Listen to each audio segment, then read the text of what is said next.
പ്രഭാഷകൻ 35 അധ്യായം 1 മുതൽ 26 വരെയുള്ള വാക്യങ്ങൾ.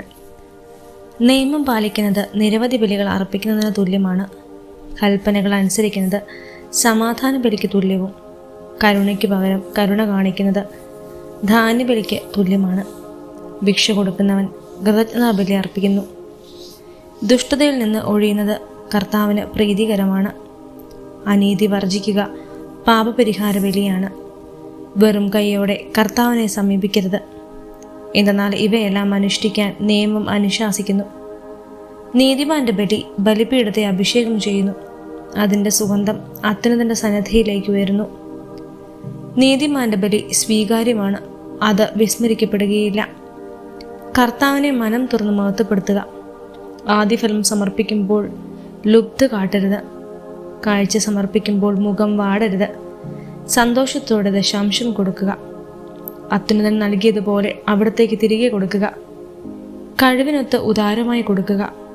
കർത്താവ് പ്രതിഫലം നൽകുന്നവനാണ്. അവിടുന്ന് 7 ഇരട്ടിയായി തിരികെ തരും. കർത്താവിന് കൈക്കൂലി കൊടുക്കരുത്, അവിടുന്ന് സ്വീകരിക്കുകയില്ല. അനീതിപൂർവമായ ബലിയിൽ ആശ്രയിക്കരുത്.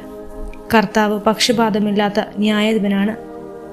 അവിടുന്ന് ദരിദ്രനോട് പക്ഷപാതം കാണിക്കുന്നില്ല.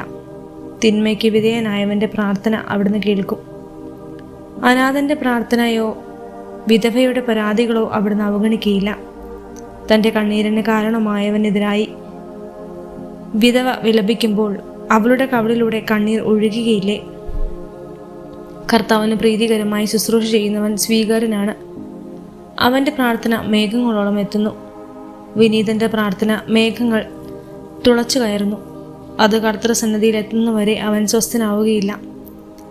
ന്യായവിധി നടത്തി നിഷ്കളങ്കന നീതി നൽകാൻ അത്യുന്നതൻ സന്ദർശിക്കുന്നതുവരെ അവൻ പിൻവാങ്ങുകയില്ല. കർത്താവ് വൈകുകയോ സ്വസ്ഥനായിരിക്കുകയോ ഇല്ല.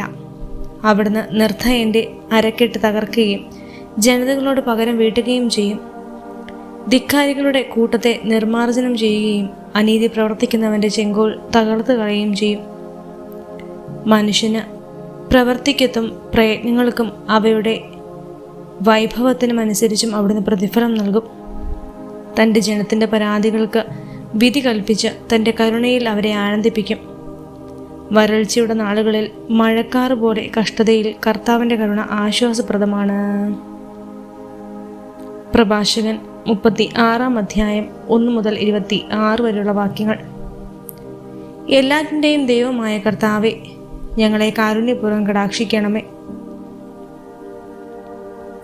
എല്ലാ ജനതകളും അങ്ങയെ ഭയപ്പെടാൻ ഇടയാകണമേ. അന്യജനതകൾക്കെതിരെ അവിടുന്ന് കരമുയർത്തണമേ. അവിടുത്തെ ശക്തി അവർ ദർശിക്കട്ടെ. അവരുടെ മുമ്പിൽ ഞങ്ങൾ അങ്ങയെ മഹത്വപ്പെടുത്തുന്നത് പോലെ ഞങ്ങളുടെ മുമ്പിൽ അവർ അവിടുത്തെ മഹത്വപ്പെടുത്തുവാൻ ഇടയാക്കണമേ. കർത്താവെ, ഞങ്ങൾ അങ്ങയെ അറിഞ്ഞതുപോലെ അവരും അങ്ങയെ അറിയുകയും അങ്ങല്ലാതെ മറ്റൊരു ദൈവമില്ലെന്ന് മനസ്സിലാക്കുകയും ചെയ്യട്ടെ. അടയാളങ്ങളും അത്ഭുതങ്ങളും വീണ്ടും പ്രവർത്തിച്ച് അങ്ങയുടെ കരബലം പ്രകടമാക്കണമേ. കോപത്തെ ഉണർത്തി ക്രോധം വർഷിച്ച് ശത്രുവിനെ നിശേഷം നശിപ്പിക്കണമേ. വാഗ്ദാനം അനുസരിച്ച് അങ്ങ് കാലത്തെ ത്വരിപ്പിക്കണമേ. അങ്ങയുടെ കരുത്തേറിയ പ്രവർത്തനങ്ങളെ ജനം പ്രകീർത്തിക്കട്ടെ.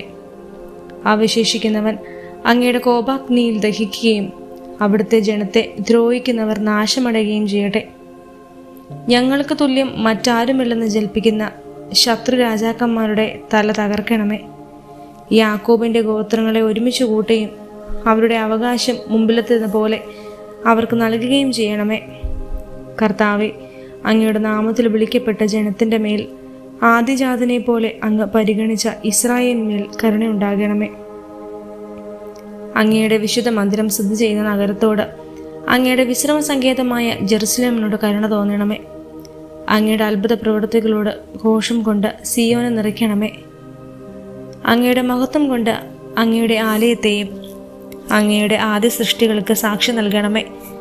അങ്ങയുടെ നാമത്തിൽ അരുളി ചെയ്യപ്പെട്ട പ്രവചനങ്ങൾ പൂർത്തിയാക്കണമേ.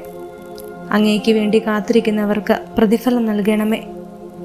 അങ്ങയുടെ പ്രവാചകന്മാരുടെ വിശ്വാസ്യത തെളിയട്ടെ. കർത്താവെ, അങ്ങയുടെ ജനത്തിന് അഹ്റോൻ നൽകിയ അനുഗ്രഹത്തിനൊത്ത് അങ്ങയുടെ ദാസരുടെ പ്രാർത്ഥന കേൾക്കണമേ. അങ്ങാണ് യുഗങ്ങളുടെ ദൈവമായ കർത്താവെന്ന് ഭൂമിയിലുള്ള സകല ജനതകളും അറിയട്ടെ. ഉദരം ഏത് ഭക്ഷണവും സ്വീകരിക്കുന്നു, എങ്കിലും അവയ്ക്ക് തമ്മിൽ ഭേദമുണ്ട്.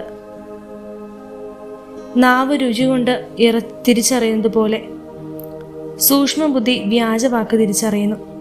കുടിലബുദ്ധി ദുഃഖം വിതയ്ക്കുന്നു. അനുഭവസമ്പന്നൻ അതിന് പകരം വീട്ടും. സ്ത്രീ ഏത് പുരുഷനെയും സ്വീകരിക്കും, എന്നാൽ പുരുഷൻ എല്ലാ സ്ത്രീകളെയും അനുരൂപകളായി പരിഗണിക്കുന്നില്ല. സ്ത്രീയുടെ സൗന്ദര്യം പുരുഷനെ സന്തുഷ്ടനാക്കുന്നു. മറ്റെല്ലാ ആഗ്രഹങ്ങൾക്കും ഉപരിയാണത്. അവളുടെ ഭാഷണം വിനയവും സൗമ്യതയും നിറഞ്ഞതാണെങ്കിൽ അവളുടെ ഭർത്താവ് മറ്റുള്ളവരെക്കാൾ ഭാഗ്യവാനാണ്. ഭാര്യയാണ് പുരുഷൻ്റെ ഏറ്റവും വലിയ സമ്പത്ത്. അവൻ്റെ തുണയും താങ്ങും അവൾ തന്നെ. വേലയില്ലാത്ത വസ്തു കൊള്ള ചെയ്യപ്പെടുകയും ഭാര്യയില്ലാത്തവൻ നെടുവീർപ്പ് കൊണ്ട് അലഞ്ഞു നടക്കും. നഗരം തോറും ചുറ്റി നടക്കുന്ന കൊള്ളക്കാരനെ ആര് വിശ്വസിക്കും? അതുപോലെ വീടില്ലാതെ അലഞ്ഞു നടക്കുകയും എത്തുന്നിടത്ത് അന്തി ഉറങ്ങുകയും ചെയ്യുന്നവനെ ആര് വിശ്വസിക്കും?